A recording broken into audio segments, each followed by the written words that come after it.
Da li ste znali da je Nikola Tesla dobio neobičnu ponudu od Laze Kostića? Naime, Kostić u očajničkom pokušaju da se skloni od Lenke Dunđerski, koja je posvetio najlepšu pesmu na srpskom jeziku Santa Maria della Salute, je pokušao da je uda za Nikolu Teslu. Laza Kostić i Nikola Tesla sreli su se u Pešti 1892. godine, gde je naučnika posetila delegacija velike škole da bi ga pozvala da poseti Beograd, a jedan od članova delegacije bio je i veliki pesnik. Tesla je iste godine prvi i jedini put došao u srpsku prestonicu, ali je sa Lazom postao iskren prijatelj.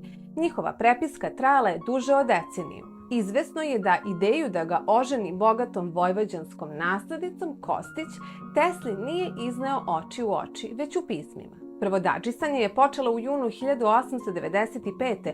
u vreme kada je Laza već skoro 5 godina poznavao Lenku, a njihova ljubav je bila već učvršćena. Pesnik piše i da zna da je Tesla jednom prilikom rekao da kada bi se ženio, oženio bi se samo Srpkinjom. Dodaje i da bi Lenka i mrtvog oživela i da joj on želi najboljeg muža na svetu.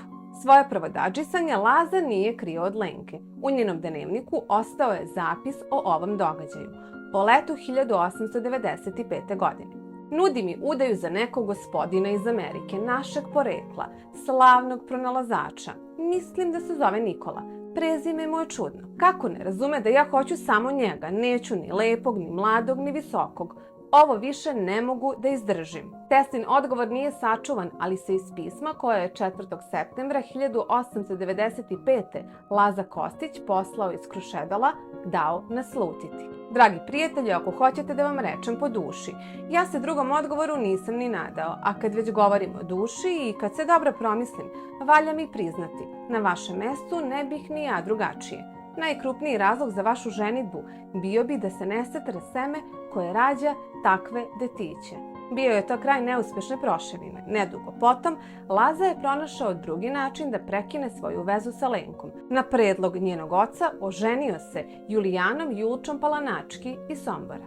A onda je, 3 meseca pošto je Laza prvodadžisao kod Tesle i dok je pesnik bio na Medenom mesecu, stigla najtužnija vest. 8. novembra, posle kratkog i teškog bolovanja, u 25. godini mlađenog joj veka, u večno se preselila Lenka Dunđerski.